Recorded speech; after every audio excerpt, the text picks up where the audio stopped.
आप देखने जा रहे हैं संत की अदालत। आपके सवाल, गुरुदेव के जवाब। सानिध्य वैज्ञानिक संत आचार्य श्री निर्भय सागर जी महाराज।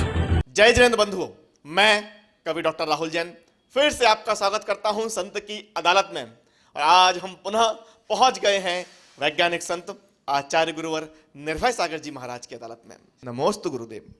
बहती नदियां अपने संग में उर्वर मिट्टी लाई होगी, पानी यदि रुक जाएगा तो पैदा केवल काई होगी। और संत अदालत आज लगी है, जल्दी से फरियाद ले आओ, ना जाने फिर कहां पे भैया तेरी ये सुनवाई होगी। ना जाने फिर कहां पे भैया तेरी ये सुनवाई होगी। और आज अपनी सुनवाई कराने के लिए, अपनी फरियाद लेकर ललितपुर से चलकर आई है श्रीमती चंद्रकला जैन जी, धर्मपत्नी श्रीमान रमेश चंद्र जैन जी। तो आइए आपका स्वागत करते हैं संत की अदालत में। आचार्य देव नमोस्तु नमोस्तु नमोस्तु। हे गुरुदेव, बहुत पहले एक प्रश्न आया था कि समाधि संथारा आत्महत्या है, तो क्या ये आत्महत्या? संथारा कहिए, संलेखना कहिए, समाधि मरण कहिए, एक ही बात है। संलेखना आत्महत्या नहीं है। आत्महत्या एक अपराध है और संलेखना एक आराधना है। आराधना कभी अपराध नहीं हो सकता। दूसरी बात, संलेखना एक धर्म है और आत्महत्या अधर्म है। तो ये जो अपराध और अधर्म की बात करें, अपराध गलत उद्देश्य से किया जाता, गैरकारी अपराध कहलाता है। तो ये अपराध के 3 बिंदु कहे गए। पहला बिंदु कि गलत आशय से कोई कृत्य करना, ये अपराध है। संलेखना कोई गलत अभिप्राय से नहीं किया जाता, इसलिए वह अपराध नहीं है, गलत नहीं है और वह आत्महत्या नहीं है। दूसरा, अपराध पूरी योजनाबद्ध तरीके से किया जाता है, लेकिन यह पूर्व योजनाबद्ध तरीके से मारने की बात नहीं है, यहाँ तो उपचार की बात है। फिर इसके बाद में कहा गया कि यह जो अपराध होता है यह दूसरों से प्रेरित होकर के किया जाता, लेकिन आत्महत्या प्रेरित की कर सकते हैं दूसरे, प्रेरित और प्रेरणा से की जा सकती, तो मर जाओ मार डालो ऐसा, लेकिन ये दूसरों की प्रेरणा से नहीं होती। संलेखना अपने अंतरंग से जब त्याग, तपस्या, वैराग की भावना आती है तब ये होता है। इससे ये सिद्ध होता है कि हमारे यहाँ जो संविधान बना हुआ है, भारतीय संविधान, उसकी धारा 306, अनुच्छेद नंबर 21 और धारा 309, जिसमें डॉक्टर के लिए पीड़ा आदि जो होती है, वहाँ पर मरीज के लिए वो डॉक्टर उपचार आदि करना, इन 2 धाराओं से भी ये सिद्ध होता है कि आत्महत्या नहीं है, यह हमारी संलेखना, समाधि मरण, संथारा, इसमें बहुत जमीन और आसमान का अंतर है। गुरुदेव, फिर ये बताइए कि संलेखना और आत्महत्या में अंतर क्या है? आत्महत्या हमेशा व्यक्ति तीव्र क्रोध में, आकुलता में, कसाय में आकर के करता है, लेकिन संलेखना वैराग्य की तीव्रता में करता है। जब उसके अंदर वैराग्य आता, संसार, शरीर, भोगों से विरक्ति की बात आती और आत्म कल्याण की जब भावना आती है, अमर होने की भावना आती है, तब व्यक्ति संलेखना लेता है। और जब मरने की भावना आता है तो आत्महत्या करता। तो ये संलेखना मरने के लिए नहीं ली जाती, अमर होने के लिए ली जाती है। दूसरी बात, संलेखना हमेशा रुचि पूर्वक किए जाते, अंदर से परिणामों से ज्ञानी बन करके की जाती, जबकि आत्महत्या अज्ञानी बन करके की जाती है। फिर ये जो आत्महत्या है, यह आत्महत्या अप्रीति पूर्वक की जाती है, अन्याय अनीति पूर्वक की जाती है, एकांत में जाकर के की जाती है। जबकि संलेखना सब लोगों के सामने, देव शास्त्र गुरु को साक्षी मान करके, कोई भी व्यक्ति जब भी आत्महत्या करता वो भीड़ में नहीं करता, कहाँ करता है? एकांत में करता। लेकिन यहाँ पर गुरु के पास जाता, भगवान मुझे अपने कल्याण करना है, मुझे अपने त्याग तपस्या का फल चाहिए, मैं व्रत नियम संयम ले रहा हूं, तो इन व्रत नियम संयम की रक्षा के लिए की जाती है क्या? संलेखना। और जबकि ये जो आत्महत्या इन सबके विनाश के लिए की जाती है। संलेखना हमेशा होश हवास में की जाती है और आत्महत्या बेहोशी में की जाती है। आत्महत्या जिंदगी के किसी भी समय 20-25 साल की उम्र में भी कोई कर सकता है, लेकिन जो संलेखना है वो बुढ़ापे में जब अंत समय आ जाता है, डॉक्टर भी जब हाथ खड़े कर देता है कि मैं तुम्हें नहीं बचा सकता, ऊपर वाला बचा सकता है, उस समय उस व्यक्ति को डॉक्टर बुलाता है और समझाता है कि अब हम नहीं बचा सकते। तो फिर उपचारक बन करके, डॉक्टर बन करके मुनिराज आ जाते हैं कि मैं तुम्हें बचाऊंगा और तुम्हें अमर बनाऊंगा, आप चिंता मत करो, ये शरीर छूटने वाला। तो वह धार्मिक, नैतिक, सामाजिक, चिकित्सक दृष्टि से ये संलेखना उचित होती है। लेकिन वहाँ पर जो ये कहलाती क्या आत्महत्या, वह अनैतिक है, असामाजिक है और देखा जाए चिकित्सा की दृष्टि से भी गलत है। अनासक्ति भाव से की जाती है संलेखना और आत्महत्या अनासक्ति भाव से की जाती। संलेखना हमेशा नियंत्रित होकर के, संयमित होकर के की जाती और आत्महत्या अनियंत्रित होकर के की जाती। आत्महत्या तनाव में की जाती है, जहर आदि से की जाती है, लेकिन संलेखना तनाव में नहीं, तनाव से मुक्त होकर के भगवान के चरणों में जा कर के की जाती है। और ये आत्महत्या ये जो है वह हमेशा ये सोचता हुआ है व्यक्ति कि मैं आत्महत्या कर लूँगा तो मैं दुनिया से कष्टों से बच जाऊँगा, जबकि उससे कष्ट और बढ़ जाते हैं, उसकी दुर्गति हो जाती है। तो ऐसे आत्महत्या जो है वह निराशा में, असफलता में, डिप्रेशन में, तनाव में, शोक में, वेदना में, सदमा में, आर्थिक अभाव में, घर के लड़ाई झगड़े में की जाती, जबकि संलेखना इन सब में नहीं की जाती है। इससे ये सिद्ध होता है कि संलेखना में बहुत बड़ा अंतर है आत्महत्या से। आत्महत्या कुरीति है, आत्महत्या जो है अपराध है, संलेखना अपराध नहीं है और ये सती प्रथा भी नहीं है, ये ध्यान रखना। हे गुरुदेव, फिर संलेखना की विधि क्रम क्या है, कैसे करें इसको? संलेखना की विधि हमारे आचार्यों ने लिखी, भगवान ने बताई है। जब कोई व्यक्ति अपने आत्म कल्याण करना चाहता है तो वह सबसे पहले जो व्रत लिए हैं उन व्रतों के निर्दोष पालन के लिए, और जब देख लेता है इन व्रतों का पालन नहीं होता है तो संलेखना हमेशा उन व्रतों की रक्षा के लिए की जाती है, उन व्रतों की रक्षा के लिए, जबकि आत्महत्या उसके व्रतों को नाश करने के लिए की जाती है। तो ये इसकी विधि होती है उन व्रतों की रक्षा के लिए। तो वो सबसे पहले क्या करता, जब देख लेता कि हमारा अंत समय आ गया है, अब मेरा शरीर जर्जर होने लगा, अब मैं इसको बचा नहीं सकता, तो वह सबसे पहले अपने घर वालों से बात करता है कि मैं गुरु चरणों में जा रहा हूँ, मैं वहाँ जाकर के अपनी आत्म कल्याण के लिए संलेखना लेना चाहता हूँ। ये जाकर के पहले घर वालों से क्षमा याचना करेगा, सलाह लेगा और कहेगा चलिए अपन सब लोग चलते। तो एक महोत्सव के रूप में वहाँ जाते हैं और जाकर के वहाँ पर वह गुरु के पास निवेदन करता है, एक गुरु की खोज करके वह पहुंचता है और वहाँ संघ में प्रवेश करता है। उस संघ में प्रवेश करने के बाद संघ के सब साधुओं से वहाँ पर याचना करता है।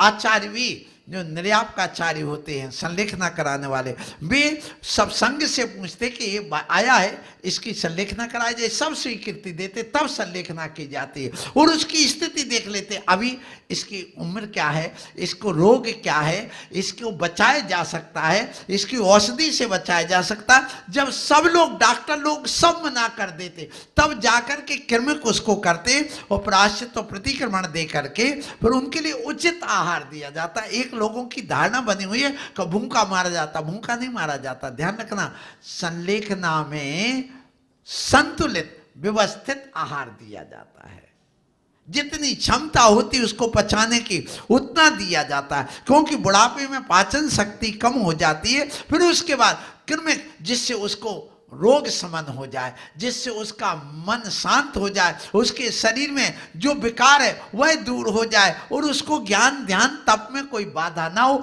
इस ढंग से संतुलित व्यवस्थित सात्विक आहार दिया जाता है। फिर जब देखते हैं कि अब देखिए उसको कहेंगे कि आप ध्यान करिए, वो परमात्मा का ध्यान, आत्मा का ध्यान, अपने किए कृत्यों का पश्चाताप प्रतिक्रमण करा करके फिर उसको धीरे धीरे मानसिक उसकी बीमारी दूर की जाती है। मानसिक बीमारी का जो तनाव था और मोह था उसको कम किया जाता है और उसके बाद में शरीर को स्वस्थ बनाया जाता है। फिर धीरे धीरे धीरे धीरे उसको एक समय जब देख लेते हैं अंत समय में कि बिल्कुल अब ये बचने वाला नहीं, सारे संघ के लोग आकर के उसको नमोकार मंत्र भगवान का ध्यान कराते हैं। तो कहते हैं ना, अंत भला सो सब भला। जब वह ध्यान करते हुए अपने प्राण छोड़ता है तो उसको सदगति मिलती, वो गति मिलती जो अंत में जैसी उसकी गति हो, विचार होते उसके अनुसार उसको गति मिलती है। इस प्रकार से इसकी विधि होती है। लेकिन निर्यापकाचारी को भी कुछ चीजों का ध्यान रखना चाहिए। उनको संलेखना का सही भाव अर्थ ज्ञान होना चाहिए और संलेखना की विधि भी उनको ज्ञान होना चाहिए। महाराज जी, आपने कहा है कि मरण भी कई प्रकार का होता है, तो मरण कितने प्रकार का होता है? हमारे आचार्यों ने, भगवंतों ने, भगवान आदिनाथ ने संलेखना की विधि हम लोगों को बताई। उन्होंने बताया कि देखिए मरण 5 प्रकार का होता। एक बाल मरण। बाल मरण का अर्थ होता है जो अज्ञानी मूर्ख मिथ्या दृष्टि जो ये आत्महत्या आदि कर लेते, ये सब बाल मरण कहलाता है, जिसका बार बार अनंत बार मरण होने का जो कारण बन जाता है। जो बालक जैसे जानता नहीं, मूर्ख होता, ऐसे बालक जैसे वह मूर्ख बन करके मरण करता, वो बाल मरण कहलाता। फिर बाल मरण कुछ ज्ञान हो गया, ठीक है मरना तो है, एक दिन मरेंगे, ये शरीर छूटना है, परंतु छोड़ नहीं रहा, वो कुछ त्याग नहीं कर रहा, उसको सब कुछ ज्ञान होते हुए भी वो त्याग तपस्या की ओर नहीं बढ़ रहा है, उसका कहलाता बाल मरण कहलाता वो। फिर इसके बाद में कहता बाल पंडित मरण। उसको मालूम है कि मेरी मौत पक्का है, डॉक्टर ने भी कह दिया, कोई मणि मंत्र आदि हमें बचा नहीं सकते हैं, अब अंतिम समय आए, तो वह क्या करता, वह गुरु के पास जाएगा, प्रभु को स्मरण करेगा, कुछ नियम ले लेगा, चलो हम अब ब्रह्मचर्य का पालन करेंगे, अब मैं भोग तो पा ही नहीं रहा, मैं ले तो जाऊंगा नहीं, कफन पर बांध करके धन दौलत तो ले नहीं जाऊंगा, इसलिए इसका त्याग कर देता हूं। फिर मैं झूठ नहीं बोलूंगा, अब किससे झूठ बोलना, तो वह झूठ का भी त्याग कर देता। फिर इसके बाद में चोरी तो करने जाने नहीं, अब मरणासन अवस्था में, तो वह चोरी का भी त्याग कर देता है। तो इस ढंग से वह 5 व्रत ले लेता। तो जो 5 व्रत लेकर के जो अपने प्राणों को छोड़ता उसको कहते बाल पंडित। अभी घर नहीं छोड़ा, घर में, लेकिन बाल इसलिए कि वह घर नहीं छूटा अभी, और पंडित इसलिए कि उसने थोड़ा बहुत त्याग कर लिया, ज्ञान हो गया। फिर पंडित मरण जो हम लोग साधु लोग करते हैं। पंडित का अर्थ ज्ञानी, विवेकी, विद्वान बन करके जो मरण किया जाता है, अर्थात साधु बन करके त्याग तपस्या से सहित होकर के हम लोग जो पंडित मरण करते हैं, अर्थात पूरा घर गृहस्थी सब छोड़ करके और आत्म ध्यान करके भगवान का ध्यान करते करते जो बैठे बैठे हमारे जो प्राण निकलते हैं उसको कहते हैं पंडित मरण। और जो अरहंत जो मोक्ष जाते हैं उनका भी मरण पंडित मरण कहलाता है, अर्थात अरहंत परविष्टि भगवान जो मुक्त हुए, मोक्ष गए, वो भी मरण कहलाता है। तो ये मरण 5 प्रकार का होता है। गुरुदेव, आपने भगवान का भी मरण इन 5 मरण में लिया, तो फिर मोक्ष क्यों नहीं कहा? भगवान तो मोक्ष गए हैं ना, तो उसको मरण में क्यों गिना गया? मरण का अर्थ होता है आयु का क्षय होना, उसको मरण कहते हैं। और मोक्ष से कहते हैं कि जब पूरे कर्म क्षय हो जाए, आयु भी नष्ट हो जाए और फिर पुनः जन्म ना हो, उसका नाम मोक्ष है। तो देखिए अरहंत का मरण इसलिए है, उन भगवान अरहंत परमेष्टि का मरण, क्योंकि उनके आयु का क्षय हुआ। अब आयु जिस समय नष्ट हुई उसका नाम मरण, तो आयु का क्षय होने के कारण से उनको मरण का, लेकिन अब पुनः जन्म नहीं लेंगे इसलिए उनको मोक्ष कहा है। तो उनका मरण तो हुआ है लेकिन मोक्ष भी हुआ है। मोक्ष इसलिए कि अब उन्होंने पूरे कर्मों से मुक्ति पा ली, अब पुनः उनका जन्म इस संसार में नहीं होगा, इसलिए वह मोक्ष भी है और मरण भी है। नमस्ते महाराज जी। महाराज जी आपने सारे मरण के बारे में बता दिया, तो हम लोगों का मरण कौन से मरण में आता? ये 5 मरण में से है कि नहीं है? हम लोगों को क्या करना चाहिए? ये श्रावक जो मरता है, यदि असहमी खाते खाते अस्पताल में भोगते भोगते और मोह माया जाल में यदि मरण होता है तो वो बाल बाल मरण है, अज्ञानी का मरण है, मूर्ख का मरण है। और यदि आपने छोड़ दिया अस्पताल में नहीं मरना, हमें मोह माया जाल में नहीं फंसना, हम तो चलो चलते भगवान के मंदिर में चलते कोई त्यागी वृत्ति के पास, और नहीं भी गए घर में ही हैं, और यदि वहाँ पर तुमने कहा नहीं अब मैं कुछ भोग नहीं पाऊंगा, कर नहीं पाऊंगा, अब छोड़ना तो है, तो इस सब का त्याग कर देता हूँ, तो घर में रह करके जो त्याग करते तो वो कहलाने लगेगा आपका बाल पंडित मरण। और यदि आपने घर छोड़ करके पूरे संलेखना ले ली तो फिर कहना क्या है, यदि पुरुष है तो उसका पंडित मरण हो जाएगा। तो आप जैसे श्रावक, यदि आपने रात्रि भोजन त्याग कर दिया, आपने अणुव्रतों को धारण कर लिया, तो आपका मरण जो होगा तो वो बाल पंडित मरण कहलाएगा। और यदि आप देव शास्त्र गुरु पर सिद्धांत रखते हैं, वैराग्य में जीवन जी रहे हैं, घर में अभी आपने त्याग नहीं किया, लेकिन आप अस्पताल में भी नहीं है, मोह माया जाल में भी नहीं है, और मात्र नमोकार मंत्र किसी ने सुना दिया, और सुनते सुनते बिना व्रत लिए ही आपने भगवान पर जो श्रद्धा करके आस्था करके आपको भी भगवान अब उठा लो आप ही की शरण है, ऐसा करके भी यदि मरण किया है तो वो बाल मरण कहलाता है। ये बाल मरण भी अच्छा होता है उस बाल मरण की अपेक्षा से। तो आपको बाल पंडित मरण करना चाहिए घर में रहने वालों को, बस उसका भी कल्याण हो जाएगा। हे महाराज जी, जो एक्सीडेंट से मरण होता है वो कौन सा मरण होता है? एक्सीडेंट से जो मरण होता है वो दुर्घटना मरण ये दुर्घटना मरण जो है उस समय जो उसकी परिणति है, देखिए एक्सीडेंट से मरने वाले के यदि वह बदले की भावना से, क्रूर भावना से कि इसने क्यों मार डाला, क्यों हो गया ऐसा, मैं क्या करूं, तो उसका बाल मरण हो जाता है और उसका दुर्गति में उसकी गति होती है। और यदि वह सोचता अब मैं बच नहीं पाऊंगा, मैं मर गया, भगवान मुझे बचा लो, भगवान आपकी शरण में हो, तो उसका बाल मरण हो जाएगा। और यदि उसने सारा का सारा त्याग कर दिया, नहीं अब मैं बच नहीं पाऊंगा, मेरा सब 5 पापों का त्याग, इतना भी करके वह यदि मरता है, सडनली यदि ऐसा भूकंप आदि आ जाता और कोई दुर्घटना हो जाती, यदि वह कहता नहीं अब अन्न जल का सब त्याग जब तक के उपसर्ग दूर नहीं होगा, तो उसका बाल पंडित मरण हो जाएगा।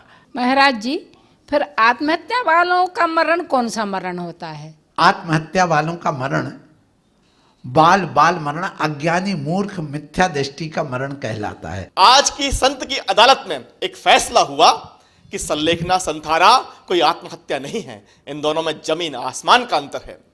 और आप भी इसी तरह हमारी संत की अदालत का एक भाग बनना चाहते हैं तो नीचे जो नंबर चल रहे हैं इन पर संपर्क कीजिए, हम आपको अपनी संत की अदालत में आमंत्रित करेंगे। अगले एपिसोड में फिर से आपसे मुलाकात करते हैं, तब तक के लिए जय जिनेंद्र।